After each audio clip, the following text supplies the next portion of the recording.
We're here because free speech is under attack. We're here because people are being convinced that socialism works. We're here because people are being judged guilty until proven innocent.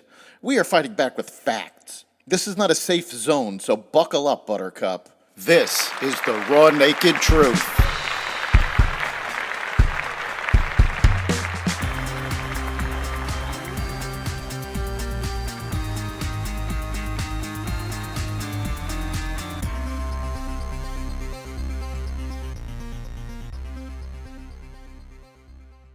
Welcome to the Raw Naked Truth. I'm your host, Eric Lopkin, and I am joined today by Wallet Watch contributor and CFP for Elliott Wealth Management, Chris Calandra. Chris, how you doing today? Hey, Eric, I'm doing great. We live in a crazy world, but my family and I are very blessed, so life is good. Yeah, there's an old Chinese curse. May you live in interesting times, and I think that curse has come true. Yeah, way too interesting for my liking. Boring would be super, really super. I would love it if you had me on and you said, "What do you want to talk about?" I'd be like, "There's nothing going on," you know. Yeah, it's been a long time since we've had nothing to talk about. Yes, and I'm a big time geek, Eric, and I can't believe that as a certified financial planner speaking with clients that I am literally talking about a war in Europe. It's Yeah, remarkable. that's something we never thought we'd be talking about. We certainly never thought it would be affecting our finances. This is But true. we've all seen inflation going through the roof. Prices at the supermarket are ridiculous. Prices on energy are ridiculous. And of course, the Biden administration is trying to blame everything on Putin. Yes, I do not believe that that is true. I can provide ample evidence that it's not true. Anyone can. It's easily refuted. But that is kind of politically what he's reduced to because it doesn't seem like the administration has many answers. President Biden was asked a question, kind of like on the rope line recently. And could you do about gas prices? And he said, nothing. So that's kind of amazing. Yeah, he literally said there's nothing we can do. And of course, both Democrats and Republicans responded to that with all sorts of ideas of things they could be doing. This is very true. And granted, there's no silver bullet, like he could do one thing or one executive action and make this go away. To that extent, what he said is true. But I think that there are lots and lots of policy things that can be done to improve things, maybe not back to where they were before, but to try and help the American people and the American economy on this front. And I don't know if you saw this, Eric, but I found it pretty interesting that Larry Summers, who is a former Treasury official, longtime Democrat, teaches at Harvard. I think he was the president of Harvard for a time being, and was in the Obama administration, well-credentialed Democrat economist. He refuted what President Biden said, blaming inflation on Putin. Larry Summers said that that's a bad thing for a couple of reasons. Number one, he pointed out why it's not true, because we had inflation well before the Russia-Ukraine issue arrived on the scene. Certainly that's exaggerated the problem, but the problem existed beforehand. I know, Eric, in my practice, working with clients, we've been talking about inflation since April of last year. We were a little bit ahead of the curve. And so this is something that has been building for a while.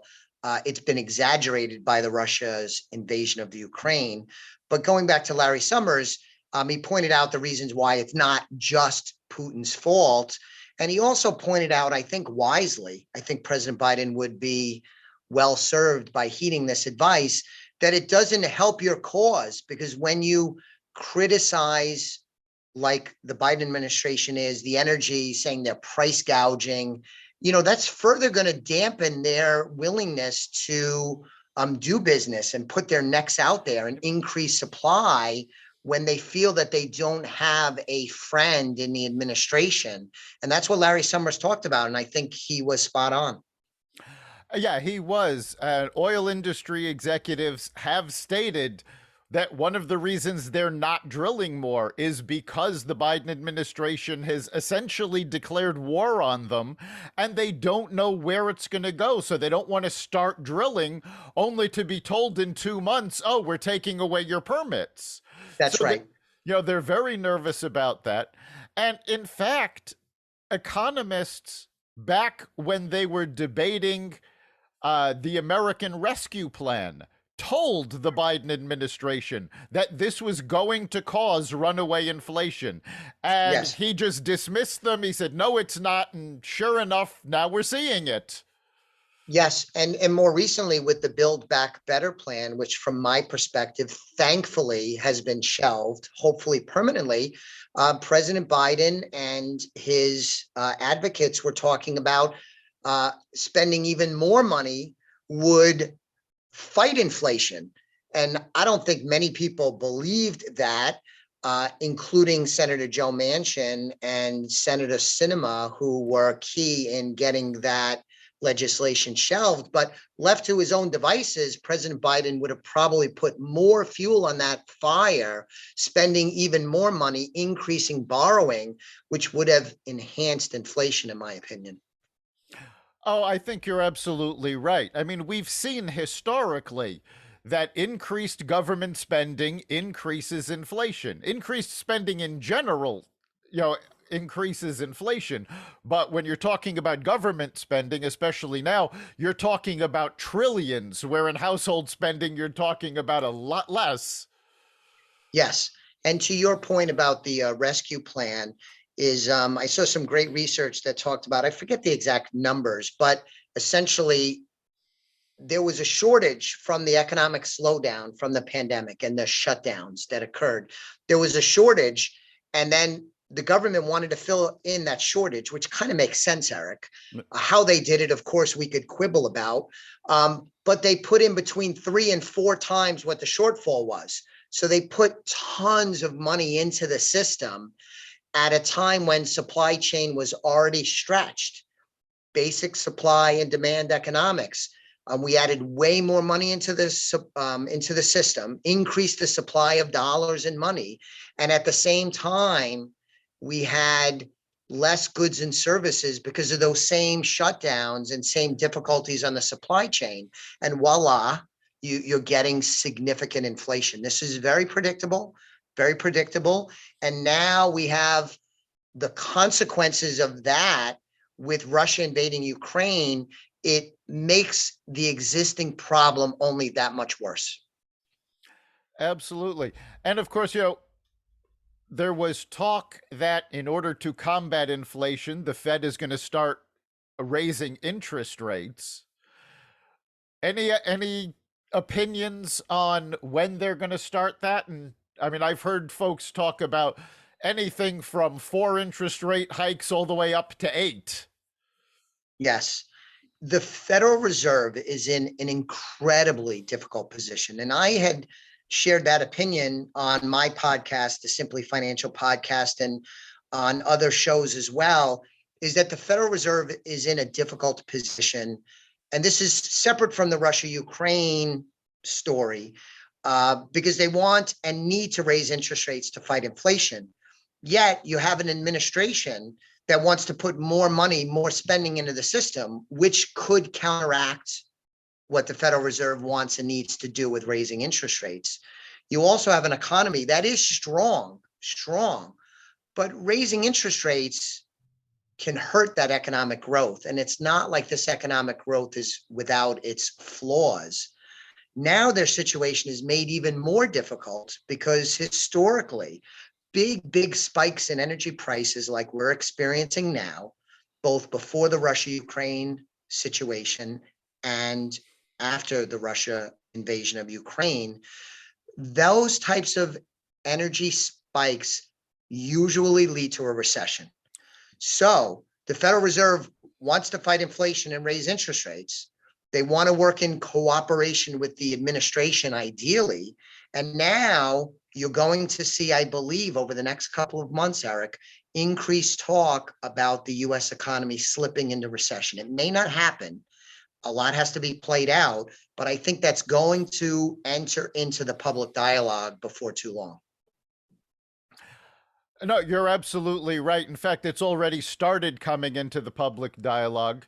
2 months ago, if you watched the panel shows, you had maybe one expert saying we might go into a recession. Over the past 2 weeks, if you watch them, it's pretty much been unanimous. All the panelists, regardless of political bent, have said, yes, we expect to go into a recession later this year. So they're already ringing the alarms about that. And Yes. that's something that folks have to keep an eye out. Yes, they do. And I think your average American have not been exposed to the recession kind of conversation just yet. But when they are exposed to it, I think in large measure, it'll resonate with them because they see the inflation. And I said this to you in previous discussions, I think both on and off the air, Eric, is, there's lots of economic market kind of stuff that happens that Americans, they're not dumb by any stretch of the imagination, but it's outside of they just don't want to deal with it. They don't follow it that closely. It's an area of disinterest. It doesn't make sense to them. Inflation makes sense to them.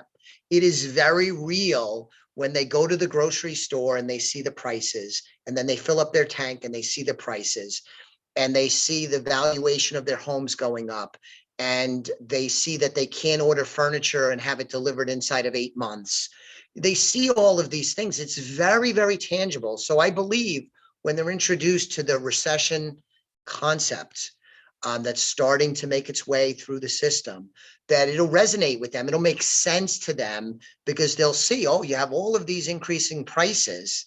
That's not healthy, and it could lead to a recession.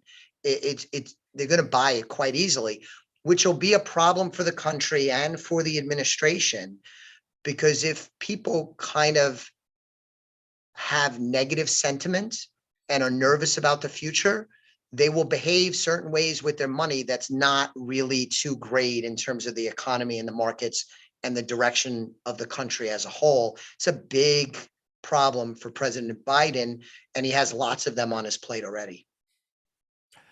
That's absolutely true. And that is the raw, naked truth. You can catch us as well as Simply Financial with Chris Calandra at xvadio.com/podcasts, the Apple Podcasts app, Google Podcasts, Spotify, iHeartRadio, Stitcher, Amazon Music, Audible, and wherever you find podcasts. If you've got something you'd like us to look into on either podcast, you can reach us at xvadio.com/connect. We'll see you next time.